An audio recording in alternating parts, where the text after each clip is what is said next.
I still remember the exact morning everything started to unravel. It was a Tuesday in late September, the kind of crisp Tennessee morning where the fog sits low over the hills and the school buses leave trails of condensation on Route 41.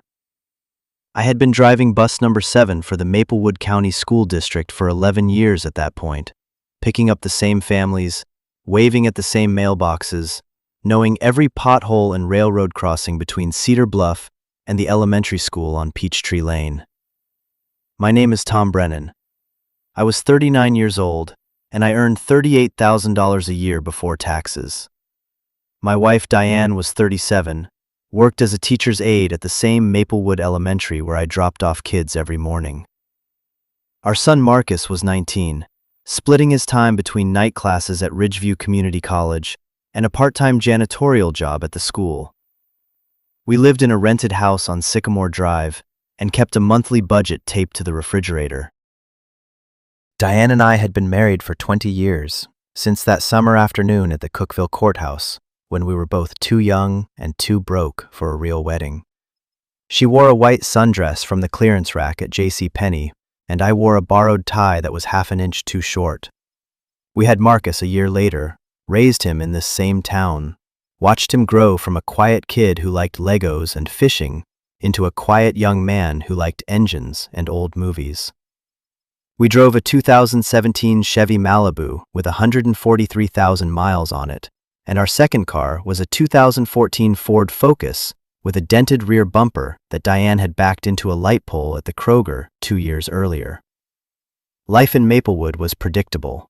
The seasons turned, the school year began and ended, the bills arrived and got paid, mostly on time, sometimes late, but never ignored.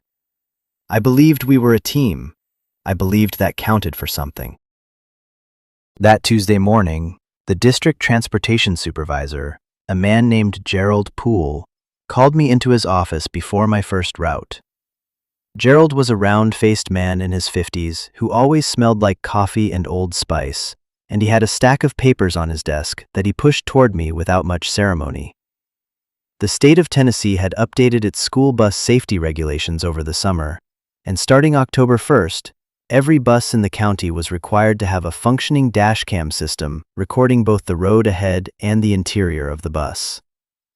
The district had ordered Vantru N4 Pro units for the entire fleet, and Gerald wanted me to be one of the first drivers to install and test the system before the full rollout. He handed me the camera, a 256-gigabyte memory card, and a laminated instruction sheet with diagrams that looked like they had been drawn by someone who had never been inside a school bus. I told him I would have it mounted by the end of the week. He nodded and said he appreciated my cooperation, which was Gerald's way of saying the conversation was over. I installed the dashcam that same evening in the bus yard behind the school, following the instructions while the October light faded over the hills. The Vantru had 3 lenses, one facing the road through the windshield, one facing the interior of the bus to capture the aisle and seats, and one covering the rear window. The footage saved automatically to the memory card in a continuous loop, overwriting the oldest files when the card filled up. I tested it on my Thursday morning route, driving the usual circuit from Cedar Bluff through the subdivisions and out to the trailer park on County Road 12. That evening, I reviewed the footage on our home computer, a refurbished Dell Inspiron that Marcus had bought for $200 from a pawn shop on Main Street. The video quality was surprisingly crisp, clear enough to read license plates 4 cars ahead and make out the faces of children as they boarded. I filed my report with Gerald, told him the system worked well, and figured that was the end of my involvement with the new technology. I remember that Thursday night, sitting at the Dell in the spare bedroom while Diane washed dishes in the kitchen, and Marcus was at the school finishing his shift, feeling a small satisfaction at having completed a task competently. The dashcam was a minor responsibility in the scheme of my life, a checkmark on a list that included bus inspections, route schedules, and the twice-annual driver training seminars. I had no concept, sitting there in that quiet spare bedroom with the glow of the monitor on my face, that the camera I had mounted above the rearview mirror of bus number 7 would become the instrument that unraveled everything I believed about my marriage and my wife. Some tools reveal more than their designers intended. But I kept the habit of reviewing the footage each evening, partly out of curiosity, and partly because I wanted to make sure nothing happened on my bus that I missed while keeping my eyes on the road. The camera became part of my routine, like checking the tire pressure or filling out the mileage log at the end of each shift. I would come home, eat dinner with Diane, and sometimes Marcus if he was not working, wait until Diane settled into her television shows in the living room, and then sit at the desk in the spare bedroom and scroll through the day's recordings on the Dell. Most of it was unremarkable. Kids boarding, kids exiting, traffic lights, the same stretch of highway between stops. I found a strange comfort in the monotony of it. My life was ordinary, predictable, and safe, and the camera proved it every single day. But on Friday evening, October 11th, the camera showed me something that belonged to no routine I had ever known. I had finished my afternoon route at 4:15, parked bus 7 in its assigned spot at the school bus yard, and walked to the Malibu in the staff parking lot. That day I had left my insulated lunch cooler on the bus, so I walked back to retrieve it. The dashcam was still running on battery backup, something the manual said would last about 40 minutes after the engine shut off. When I got home and pulled the memory card to review the footage, I let the recording play past the point where I had left the bus and walked away. The forward camera showed the empty parking lot through the windshield. At 4:32, according to the timestamp in the bottom left corner of the screen, a silver Honda Accord pulled into the lot and parked near the gymnasium entrance. I watched my wife Diane walk across the asphalt from the direction of the main school building. She did not go to her own car, the Focus, which was parked 3 rows to the right. She walked directly to the Honda, opened the passenger door, and got in. The car sat there for 11 minutes with the engine running. I could see the exhaust plume in the October air. Then the Honda backed out of the space, turned toward the exit on Maple Street, and drove away. Diane's Focus remained in the lot, untouched, its dented bumper catching the late afternoon light. I paused the video. The timestamp read 4:43. I stared at the frozen frame, at the empty space where the Honda had been, and I felt something cold move through my chest.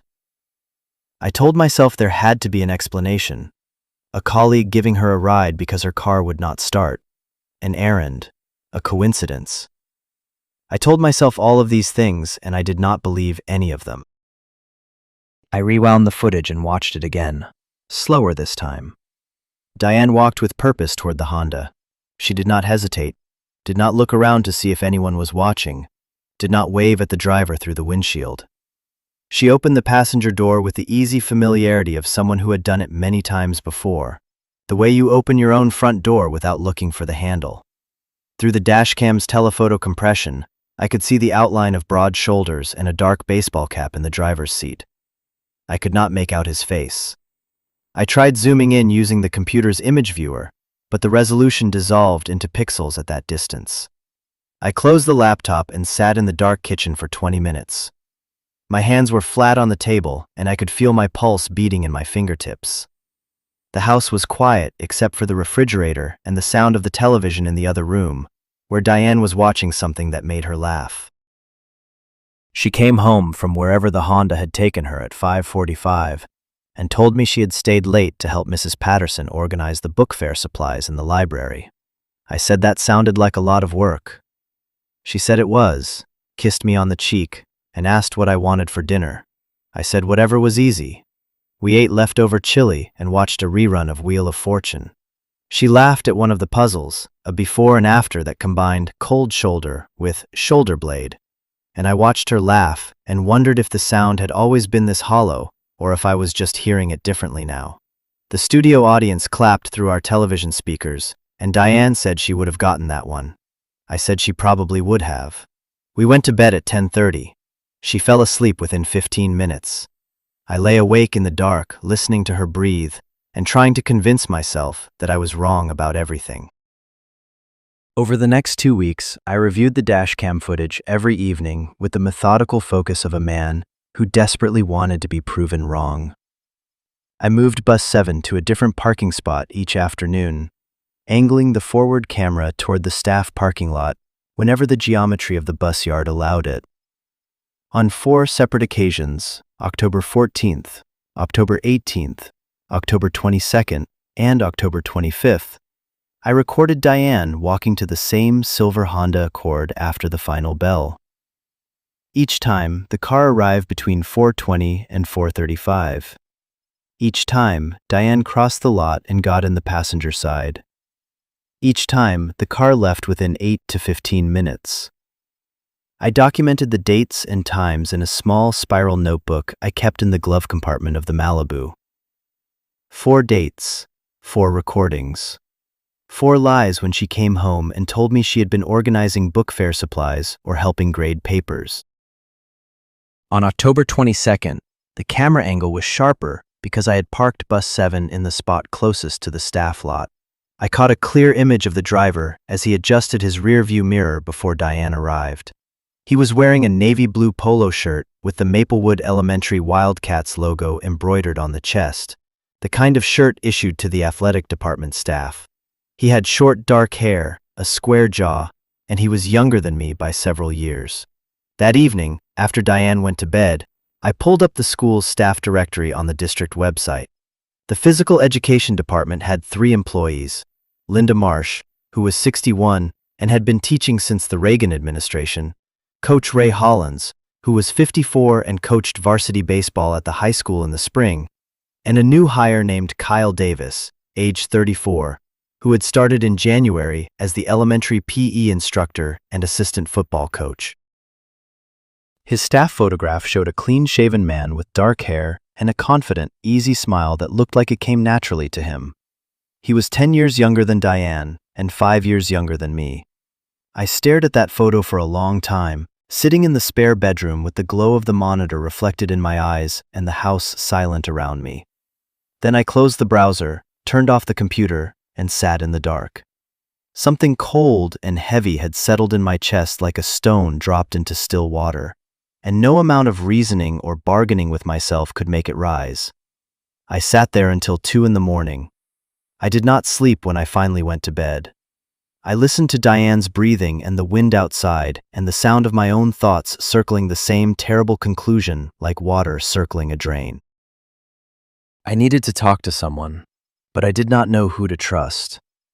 My parents were both gone, my father to a heart attack in 2019, my mother to cancer the year before. My older brother Rick lived in Knoxville, and we spoke twice a year, usually on holidays, never about anything deeper than football scores and weather reports. My best friend from high school, Danny Whitfield, had moved to Atlanta 5 years earlier, and I had not seen him since his going-away party at the Elks Lodge on Route 70. I had acquaintances at work, other bus drivers, cafeteria workers, but no one close enough to hear this kind of confession. The only person I trusted completely in Maplewood, the only person who would understand what this discovery meant and what it would cost our family, was my son, Marcus. And so on Saturday morning, October 26th, I sat down at the kitchen table and prepared to have the hardest conversation of my life. I found Marcus in the garage, changing the oil on the Malibu. He was wearing a gray Ridgeview Community College hoodie and had grease on his hands up to the wrists. I asked him to come inside when he was finished, said I needed to talk to him about something important, and his reaction was not what I expected. He looked at me with an expression I could not quite read, something between worry and resignation, as though he had been waiting for this moment without knowing exactly when it would arrive. He nodded slowly and said he would be in after he cleaned up. Diane was at her sister's house in Cookeville for the day, a visit she made most Saturdays, which meant the house was ours. We sat across from each other at the kitchen table, with the morning light coming through the window over the sink. I told Marcus what I had seen on the dashcam footage. I told him about the silver Honda Accord, about Coach Davis, about the 4 recordings over 2 weeks. I expected shock. I expected him to slam his fist on the table and demand that we confront his mother immediately. Instead, Marcus set his jaw, looked down at his oil-stained hands resting flat on the table, and said 7 words that hit me harder than anything I had ever heard in my 39 years. He said, "Dad, I know. I've seen things too." I felt the room tilt sideways. I gripped the edge of the table to steady myself. Marcus looked up and his eyes were wet, but his voice was steady, controlled, as though he had been rehearsing this moment in his head for months, which, as I would soon learn, he had. He told me he had been holding this knowledge inside since February, 8 months. My son had been carrying this secret alone through winter and spring and summer and into the fall, working in that school every evening with a mop and a bucket and a burden that no 19-year-old should ever have to bear. Marcus told me the story from the beginning, and he told it with the precision of someone who had replayed these memories every night before sleep. Working as the evening janitor at Maplewood Elementary meant he was in the building from 3:30 until 7 most school days, cleaning classrooms, mopping hallways, emptying trash cans, and restocking supply closets. The school was mostly empty by 4:30, with only a few teachers staying late to grade papers and the after-school program running in the cafeteria until 5. The first time Marcus noticed something was in late February, about a month after Coach Davis had started at the school. Marcus was cleaning the second-floor hallway near the music room when he heard voices rising from the gymnasium 1 floor below. The gym was supposed to be locked after the last PE class ended at 2:45, but the main door was propped open with a rubber wedge. Marcus walked down the stairwell to close the door and saw, through the narrow, reinforced window in the fire door, his mother sitting on the metal bleachers next to Coach Davis. They were close together, their shoulders nearly touching, talking in voices too low for Marcus to hear through the glass. Davis had his hand resting on Diane's knee. Marcus froze. He stood at that window for maybe 10 seconds, long enough for the image to burn itself permanently into his memory, and then he backed away as quietly as he could and went upstairs. He did not confront his mother. He did not come to me. He was 19 years old, earning $11.50 an hour pushing a mop, trying to pass his English composition class at the community college, and he had just watched his mother sit with another man in an empty gymnasium. He told me he felt like the floor had dropped out from under him, and he was falling through dark space with no idea when the impact would come. After that first time in February, Marcus said he saw them together at least a dozen more times over the following months. He described each incident with the careful detail of someone who had been keeping an involuntary inventory. In March, he found Diane's car keys on Coach Davis's desk in the PE office, next to a thermos of coffee with Davis's name written on it in black marker, the kind of shared casual detail that spoke of routine intimacy rather than a single encounter. In April, Marcus was mopping the hallway outside the equipment storage room behind the gymnasium when he heard laughter coming from inside. He recognized his mother's voice immediately, the particular pitch of her laugh that he had heard 10,000 times at their kitchen table. He kept mopping and moved to another wing of the building without looking through the door. In May, he saw Diane get into the silver Honda Accord in the parking lot for the first time. He noted the date with terrible clarity. May 9th, the day before his 19th birthday. He told me that was the worst birthday present he had ever received, to watch his mother climb into another man's car the afternoon before he turned 19. In June, during summer school sessions, he came in early one morning to help set up folding tables for a district meeting and found an empty Starbucks cup with 2 straws sitting in the trash can of Coach Davis's office. The name written on the cup in green Sharpie was Diane. A grande vanilla latte based on the markings on the side. 2 straws in 1 cup. My son had been collecting these observations without meaning to, storing them in his memory like stones accumulating at the bottom of a river, each one small, but together forming a weight that was dragging him under. I asked Marcus why he never told me. He went quiet for a long time, at least 2 full minutes, though it felt like the clock on the wall had stopped. Then he said he was afraid. Not afraid of Diane's anger, not afraid of Coach Davis, not afraid of any physical consequence. He was afraid that if he told me, our family would end. He said he had watched families in this town fall apart over less than this, had watched kids from his high school class shuttle between houses and split holidays, and he could not stand the thought of being the one who pulled the pin on the grenade. He convinced himself that maybe it would stop on its own, that his mother would come to her senses, that if he just kept quiet and kept working and kept showing up to school every evening to push his mop down those hallways, the problem would dissolve like fog burning off in the Tennessee morning sun. But it did not dissolve. It thickened. And now his father was sitting across from him with the same sickness on his face.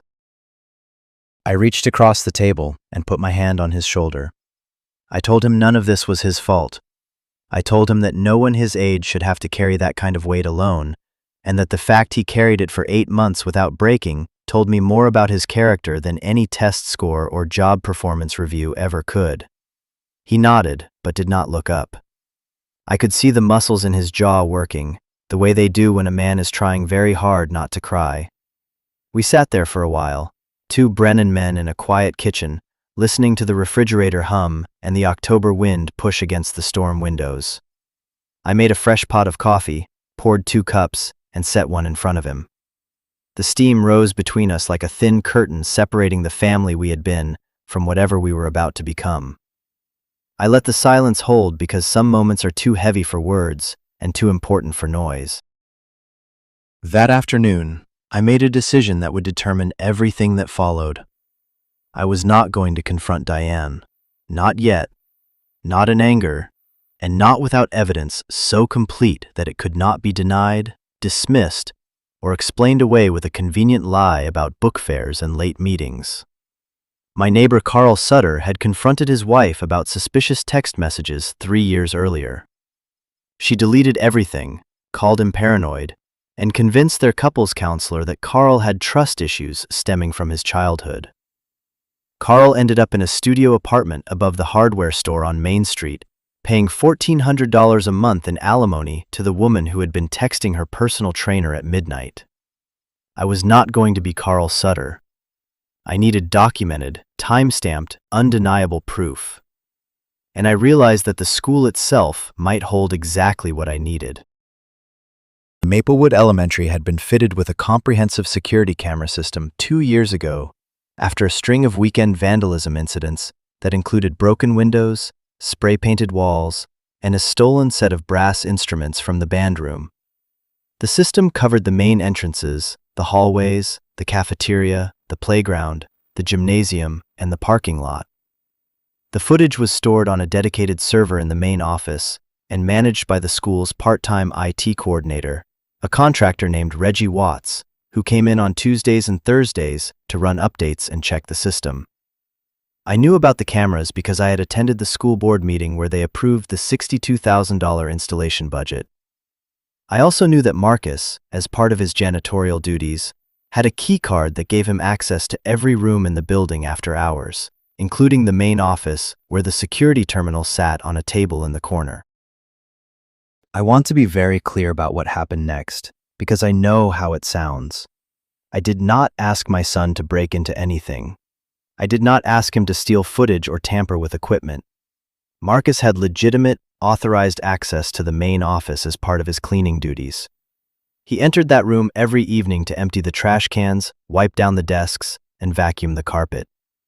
The security system terminal was a standard desktop computer with a 22-inch monitor that he walked past 5 nights a week. The system was password protected, but Marcus told me he had watched Reggie Watts log in on multiple occasions, and the password was written on a yellow sticky note affixed to the underside of the keyboard. The password was Wildcats2023. That single detail tells you everything you need to know about information security in a rural Tennessee school district with an annual IT budget that could barely cover the cost of a used pickup truck. On Wednesday evening, October 30th, Marcus entered the main office at 6:15 after the last staff member had left for the day. He logged into the security system, navigated to the gymnasium cameras, and began searching through the archived footage. The system had 4 cameras covering the gym, 2 wide-angle units mounted near the ceiling on opposite walls, 1 camera pointed at the main entrance doors, and 1 covering the equipment storage room door at the back. Marcus started with the dates I had flagged from my dashcam recordings. On October 14th, at 4:28 in the afternoon, Gymnasium Camera 2 captured 2 figures entering through the side door near the locker rooms. The woman wore a green cardigan and khaki pants. The man was in a navy polo and athletic shorts. They walked to the far end of the bleachers, sat down together, and remained there for 23 minutes. The woman was Diane. The man was Coach Kyle Davis. The footage was clear, well lit by the gymnasium's overhead fluorescent panels, and there was no ambiguity whatsoever about what it showed. This was not a professional meeting between colleagues. This was not a casual conversation in a shared workspace. This was 2 people sitting so close their arms were touching, leaning into each other, faces inches apart, in an empty gymnasium that was supposed to be locked and secured. Marcus exported the footage to a USB flash drive he had purchased at the Dollar General on Route 41 for $8.99. Over the next 3 evenings, he returned to the terminal and methodically searched backward through the archived footage, night after night, from October through September and August.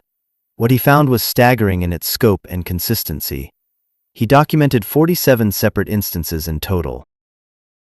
47 times between August 5th and October 28th, Diane and Coach Davis had entered the gymnasium together after school hours.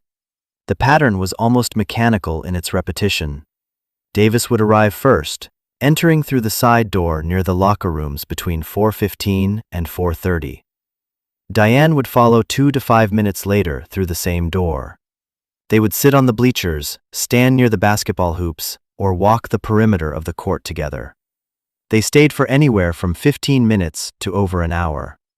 On 12 of those 47 occasions, they walked together to the equipment storage room at the back of the gym and closed the door behind them.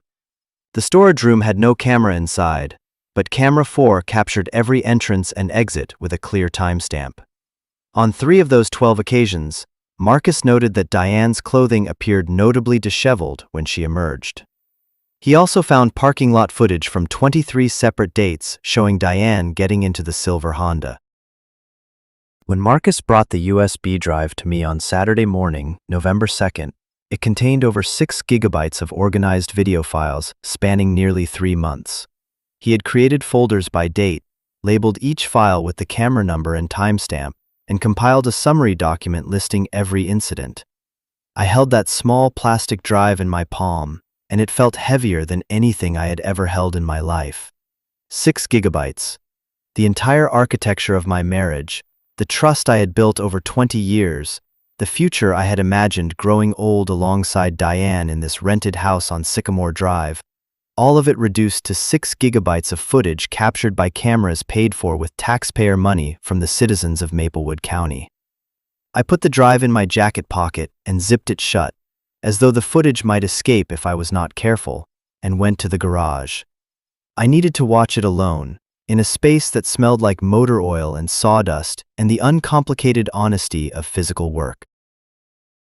I spent the entire Saturday reviewing the footage. I sat on a folding chair in the garage with my laptop balanced on the workbench, the door closed and locked, a pot of coffee beside me that went cold and was reheated 3 times in the microwave. I watched my wife walk into that gymnasium over and over. I watched her sit close to a man who was not me, lean into him, laugh at things he said, touch his arm, rest her head briefly on his shoulder. I watched them disappear into the storage room and emerge 20, 30, 40 minutes later.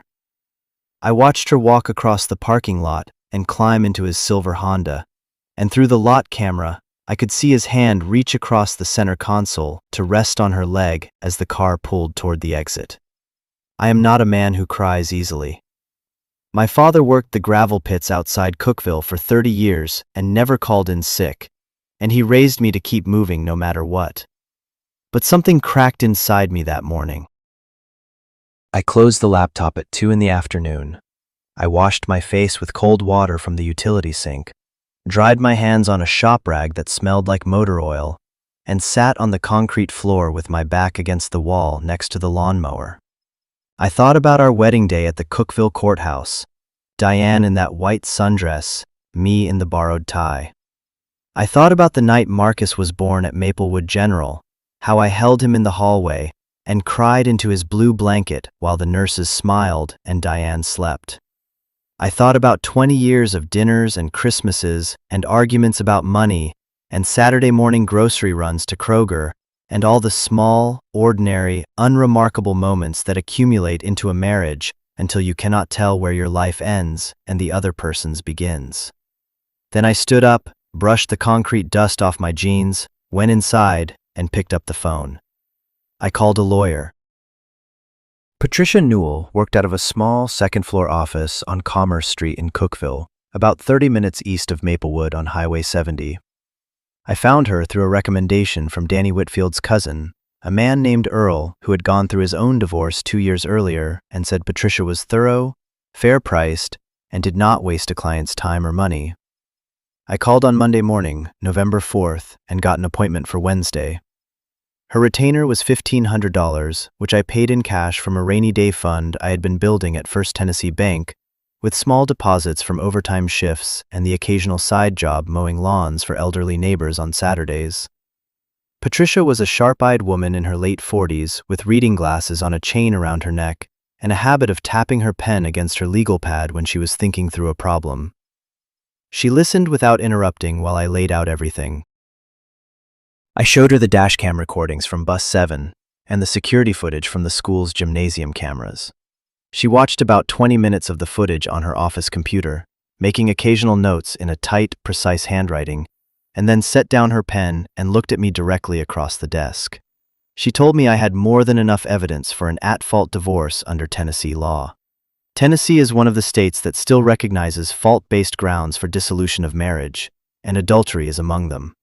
What I had was not circumstantial, not hearsay, not one person's word against another's.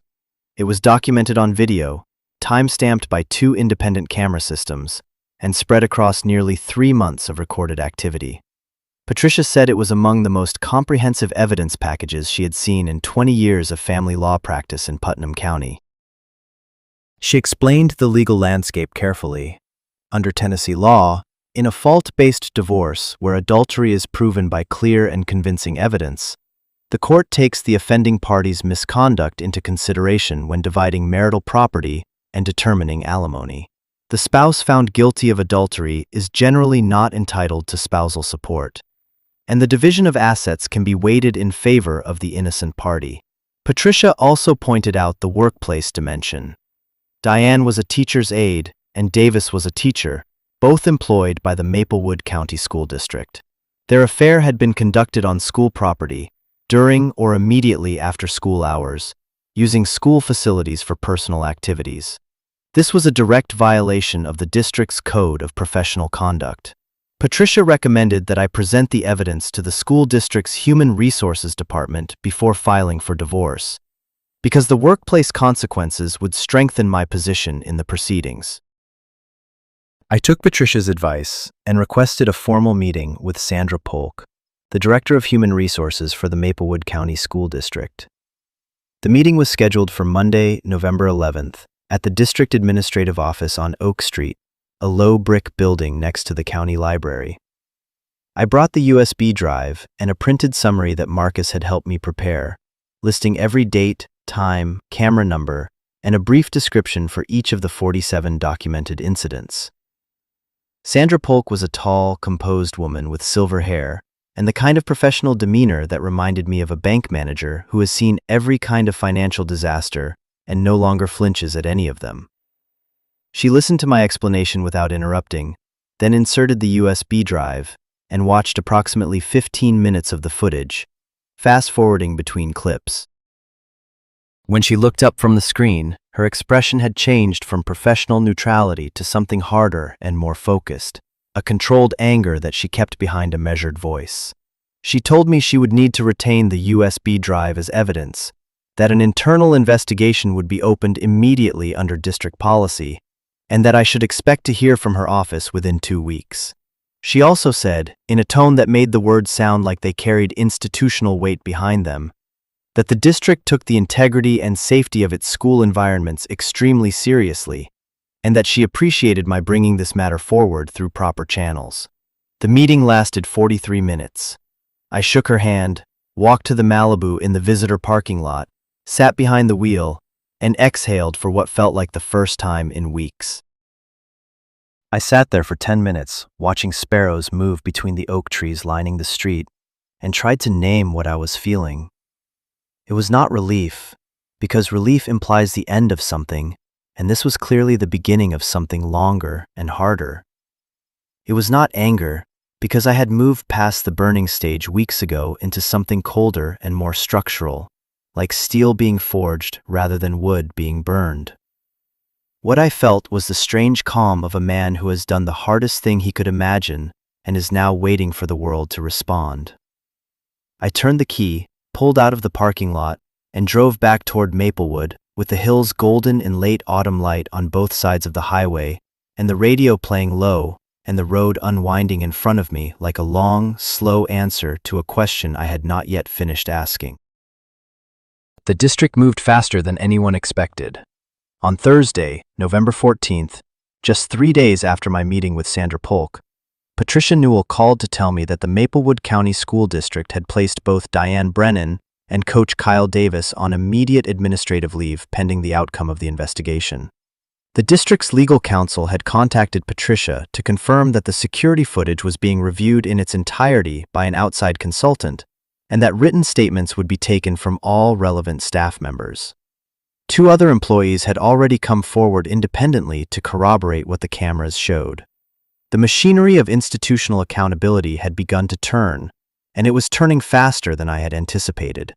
That evening, Diane came home at her usual time and said nothing about being placed on leave. She made chicken casserole, watched television, and went to bed. I sat in the living room until midnight, the television off, the house dark except for the porch light filtering through the curtains. I wondered how long she planned to maintain the pretense. The answer came the next morning. On Friday, November 15th, Diane left the house at her usual time of 7:10, wearing her khaki pants and green cardigan and carrying her insulated lunch bag as though she were heading to a normal day of work. But she had been suspended. She was not going to Maplewood Elementary. I watched her drive away in the Focus and felt a strange, heavy numbness, like watching an actress perform a role in a play whose ending had already been written. That afternoon, Marcus texted me from the school. The gymnasium had been locked with a new padlock and a sign that read, "Closed for maintenance." Coach Davis's office had been cleared out. His nameplate was gone from the door. The formal disciplinary hearing took place on December 2nd at the Maplewood County School District Administrative Building on Oak Street.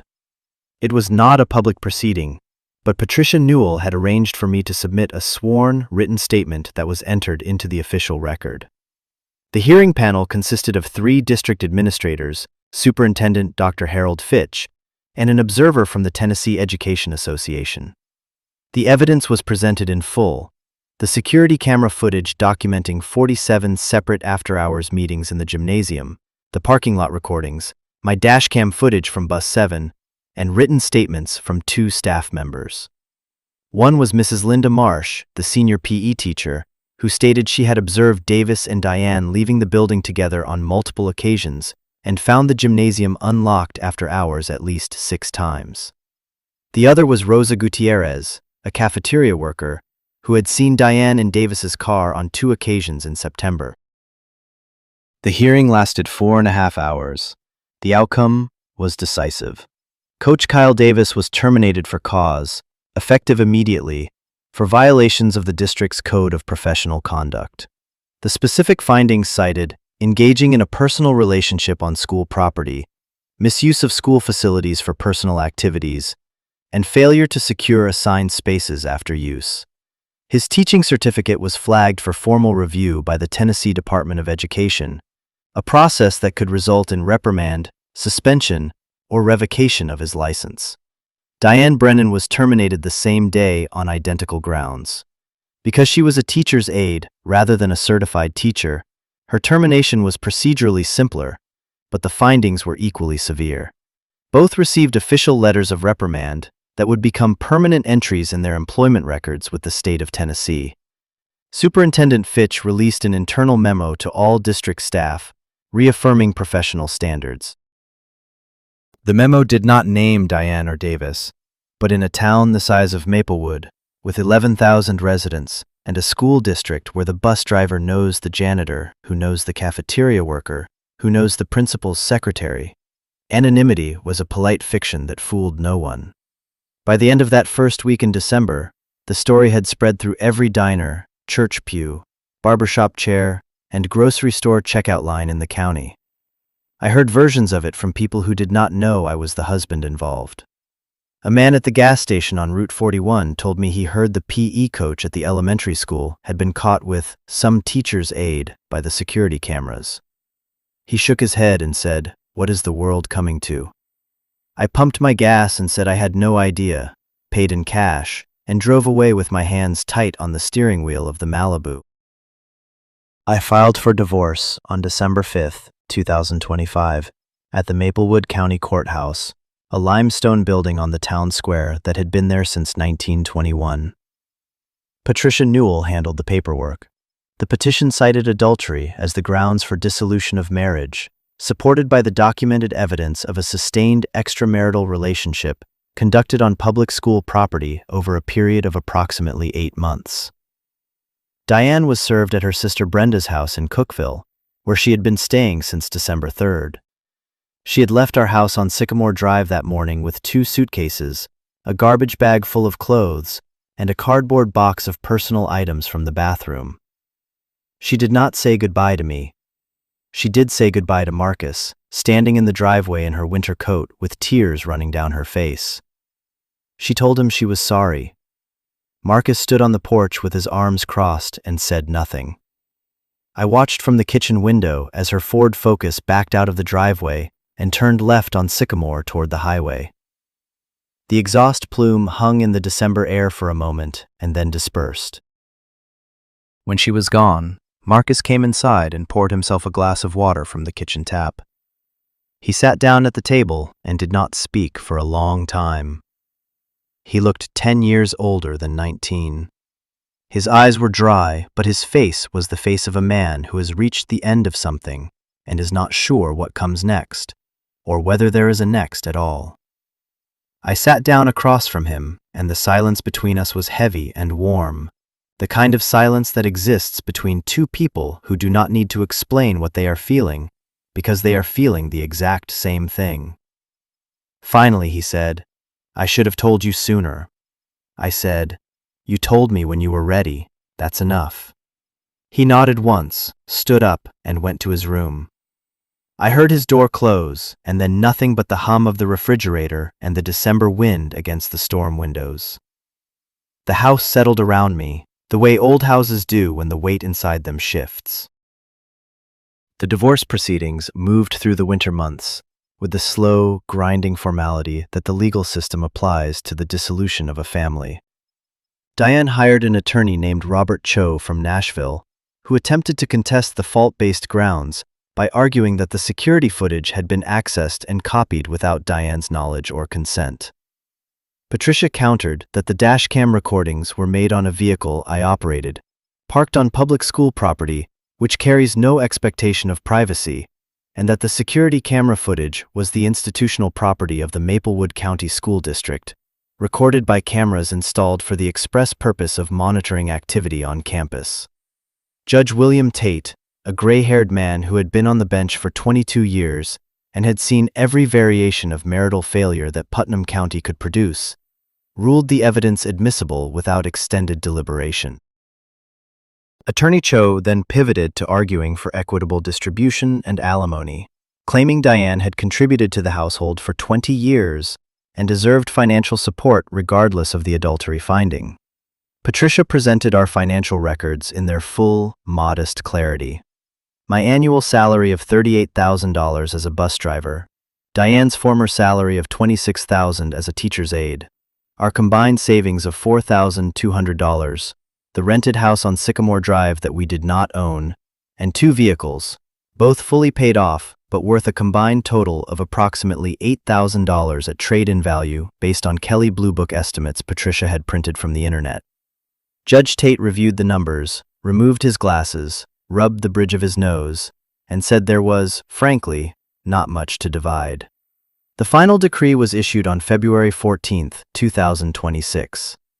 Valentine's Day. The court clerk pointed this out with an apologetic wince as she stamped the document.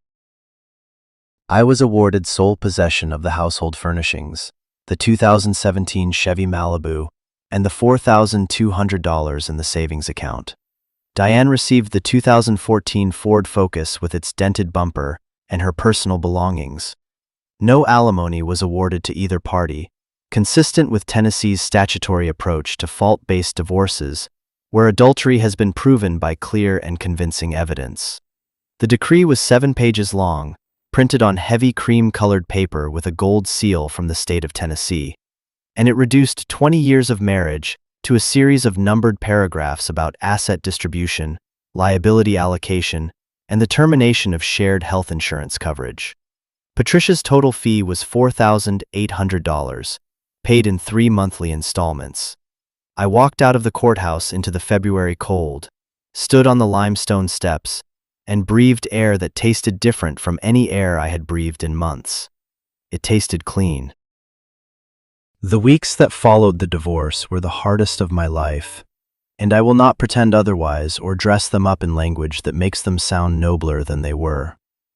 I went to work every morning at 5:45, drove my bus routes through the fog and the winter rain, smiled at the children climbing the steps, waved at the crossing guards, and then came home to a house that felt too quiet and too large for one man and his 19-year-old son. Marcus and I developed a routine that kept us both functional, if not yet healed. He cooked dinner 3 nights a week, simple things he had taught himself from YouTube videos. Spaghetti with jarred marinara, grilled cheese sandwiches, scrambled eggs, and toast. I cooked the other nights, mostly reheating containers from the Kroger deli or making chili, the one meal I had mastered over 2 decades of bachelor cooking before Diane and occasional practice since. We ate together at the kitchen table every night without exception, even when neither of us was particularly hungry. Sometimes we talked about his classes, or my bus routes, or the weather forecast for the week ahead. Ordinary subjects that required no emotional excavation and cost nothing to discuss. Sometimes we sat in comfortable silence, while the clock on the wall marked the minutes with a sound like a small, steady heartbeat, and the kitchen window showed the neighbors' lights coming on one by one along Sycamore Drive. Those dinners were not remarkable in any way that a stranger would notice. Nothing that would make a story, or fill a photograph, or draw attention from anyone passing on the street outside. But they were the scaffolding that held us upright during the months when standing felt like the hardest thing in the world. Showing up at that table every evening at 6 o'clock was our way of saying to each other, without words, that we were still here and we were not going anywhere. I started seeing a therapist in January, a woman named Dr. Rebecca Torres, who operated a small practice above the pharmacy on Main Street. She charged $65 a session on a sliding scale based on income, which I could manage if I went every other week. Dr. Torres was a calm, direct woman in her 50s who did not waste time with small talk or preamble. In our first session, she asked me what I wanted from therapy. I told her I wanted to understand how I had lived with a woman for 20 years and missed the signs of an 8-month affair happening in the building where I dropped off children every morning. She said that was a reasonable starting point, but suggested we also work on something else. Forgiving myself for the act of trusting someone who made a deliberate choice to deceive me. She said trust is not a character flaw, and a man who loves his wife is not a fool for believing she loves him back. That sentence hit me in a place I was not prepared to defend. I sat in her small office, staring at the ceiling, which had a water stain in the shape of something that might have been a cloud, or might have been a map of a country I had never visited. And when I looked back at Dr. Torres, she handed me a box of tissues without comment. We met every other Tuesday for 4 months, 50 minutes in the same small room with the same water stain on the ceiling and the same box of tissues on the side table. Some sessions were quiet, some were not. She never pushed me faster than I was willing to go, but she never let me sit in comfortable avoidance for too long either. She had a way of asking questions that opened doors I had nailed shut, and when the thing behind the door was ugly, she sat with me in the ugliness until I could breathe. In one session, in late February, I told her about the night I proposed to Diane at the Dairy Queen on Route 70, how I had hidden a $60 ring inside a Blizzard cup and she had almost swallowed it, and how we had both laughed so hard that the ice cream melted before either of us took another bite. I told Dr. Torres that memory was the hardest one to carry, because it reminded me that the person who betrayed me on those gymnasium bleachers was the same person I had loved at a Dairy Queen counter 20 years ago, and I did not know how to hold both of those truths in the same hands without one of them cutting me. She said I did not have to hold them both forever. She said I could set one down whenever I was ready. I told her I was not ready yet. She said that was all right too. She said healing has its own schedule and does not care about ours. Marcus healed differently. He threw himself into his studies at Ridgeview Community College with an intensity and focus I had never seen from him before, as though the energy he had spent carrying his secret for 8 months had been redirected into something constructive and forward-looking. He enrolled in the criminal justice program that the college launched in the spring semester, taking courses in Introduction to Law Enforcement, Legal Studies, and Forensic Technology. When I asked him what drew him to that particular field, he said the experience of gathering evidence from the school's security cameras had revealed something about himself that he had not previously known. He said he was good at noticing things other people overlooked, at being patient when patience was the only available tool, and at assembling scattered pieces into a coherent picture. He finished the spring semester with a 3.7 grade point average, the highest of his academic career. His English composition professor, Dr. Yamamoto, wrote him a recommendation letter for a summer internship with the Putnam County Sheriff's Office. Marcus got the position. I drove him to his first day in the Malibu, watching him walk through the entrance in pressed khakis and a collared shirt, and I felt something that was not exactly pride, though pride was certainly part of the mixture. It was closer to relief, the deep bodily relief of a man who has been holding his breath underwater and finally breaks the surface.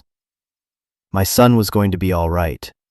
He was taking the worst thing that had ever happened to our family and transforming it into a direction, a purpose, a career built on the principle that truth matters and the people who pursue it are doing work that the world needs.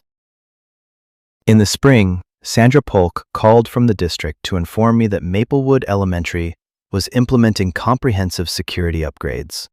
All staff would be required to badge in and out with a digital access system that logged entry and exit times. The gymnasium and athletic facilities would be secured with electronic keycard locks activating at 3:30 each school day. She also mentioned that the school board had approved the installation of cameras in the equipment storage room, eliminating the blind spot that had allowed 47 meetings to occur partially off camera. I thanked her for the update. She asked if I was doing well. I told her I was doing better. That was the truth, and it was the first time I had said those words and meant them without qualification or reservation, without any silent asterisk hiding behind the statement. Coach Kyle Davis left Maplewood sometime in January, according to the town's informal information network, which operated with more efficiency and wider coverage than any official news outlet. He moved back to Murfreesboro, about 2 hours west, where his parents still lived. His teaching certificate review by the Tennessee Department of Education resulted in a formal written reprimand, but not a revocation, which meant he could theoretically apply for teaching positions at other schools, though any district that conducted a standard background check would find the disciplinary record attached to his name like a scar that would never fully fade. Whether he ever stood in front of a classroom again, I do not know, and deliberately chose not to find out. His name became one of those names you stop saying aloud in a small town, not out of fear, but out of a shared understanding that repeating it gives it weight it no longer deserves. Diane settled permanently with her sister Brenda in Cookeville, in a small white house on a quiet street near the elementary school where Brenda worked as a reading tutor. Marcus visited Diane once, in March, at her request. He told me afterward that she had cried for most of the first 10 minutes, and then apologized and asked for his forgiveness. He said he told her he loved her, but was not ready to forgive yet, and honestly did not know when or if he would be. She nodded and said she understood. The visit lasted 45 minutes. They drank sweet tea on Brenda's front porch and talked about his classes and the weather and nothing else of any real substance. He said Brenda's house was small and clean, and there were photographs of our family on the mantel, which he had not expected and did not know how to feel about. He said seeing his own face at age 10, smiling from a frame in a house where his mother lived without his father, made the distance between the past and the present feel like something you could measure in miles. When Marcus came home that evening, he went straight to his room, and I heard his music playing low through the closed door. The old country stations he had started listening to sometime during the winter, Merle Haggard and Johnny Cash, and the kind of songs that are about loss and endurance, and the long, slow work of putting yourself back together after something tears you apart. I knocked once and asked if he wanted dinner. He said maybe later. I left a plate of chili on the counter with a note that said, "Whenever you're ready." When I woke the next morning at 5:15 for my route, the plate was clean and sitting in the dish rack, and the note was in the trash. Some conversations between a father and a son do not require words. Some of them happen through chili and clean dishes and the understanding that showing up is its own language. By the time summer arrived, the house on Sycamore Drive had begun to feel like mine in a way it never had during the years of our marriage. I repainted the kitchen a shade of pale blue called Morning Mist that I had wanted for years, but Diane had vetoed in favor of a safe, neutral beige. I hung new curtains in the living room, replaced the broken screen door on the back porch, and bought a used Weber charcoal grill at a yard sale on Elm Street for $40. Marcus and I grilled burgers on the 4th of July and sat in lawn chairs in the backyard, watching the distant fireworks launched from the county fairgrounds 6 miles to the east. The explosions were small from that distance, just bright specks popping above the tree line, and the sound arrived a few seconds late, like an echo from a world that was already moving on. Marcus had a beer, and I had a Yingling, and we clinked the bottles together without making a toast. We did not need words for what we were acknowledging. We had survived something together, and we were still here, still sitting in the same yard, still father and son, still Brennans from Sycamore Drive. The fireflies were out that night, blinking their slow phosphorescent code in the grass along the fence line, and the air smelled like charcoal and cut grass and the particular sweetness of a Tennessee summer evening when the humidity finally breaks. I leaned back in my lawn chair and looked at the stars appearing one by one above the tree line, and thought about how strange it is that the worst year of your life can end with you sitting in your own backyard, next to your son, with a cold beer in your hand, and the sound of distant fireworks fading into the hills, feeling something that is not happiness exactly, but is close enough to the neighborhood to recognize. A year ago, I was lying awake at night, listening to my wife breathe, and wondering if everything I believed was a lie. Now I was here, in a backyard I had reclaimed, under a sky I was learning to look at again. It was peace. Imperfect, hard-won, incomplete, earned, but real. I think about what I learned from all of this, and the lessons are not the kind you find printed on motivational posters or stitched onto decorative pillows. I learned that trust is the most valuable thing you can give another person, and also the most dangerous, because it hands them the tools to destroy you and relies on their choice not to use them. I learned that silence can be an act of love and also an act of fear, and that distinguishing between the two sometimes requires more wisdom than any one person possesses. I learned that my son is stronger than I ever gave him credit for, that his strength is the quiet kind that does not announce itself with noise or display, but reveals itself in the decision to carry an impossible weight for 8 months without breaking. I learned that evidence matters more than emotion, that patience is not passivity, and that building a case is always better than building a confrontation. Marcus graduated from the criminal justice program at Ridgeview that December with honors. He was accepted to the University of Tennessee at Chattanooga for a bachelor's degree in criminology, with a partial scholarship covering 60% of tuition.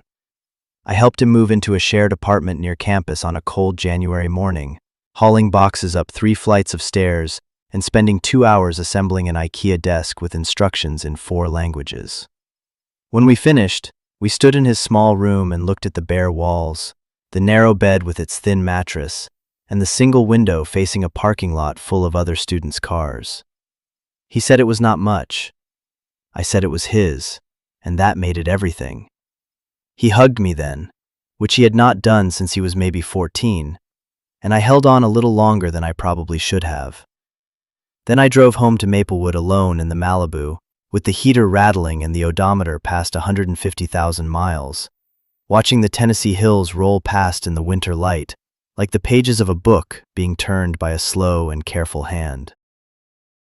I felt something I had not felt in a very long time as I drove that stretch of highway between Chattanooga and Maplewood.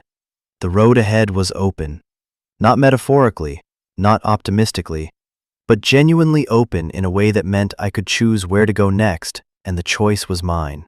I was 41 years old. I drove a school bus for the Maplewood County School District. I earned $38,000 a year.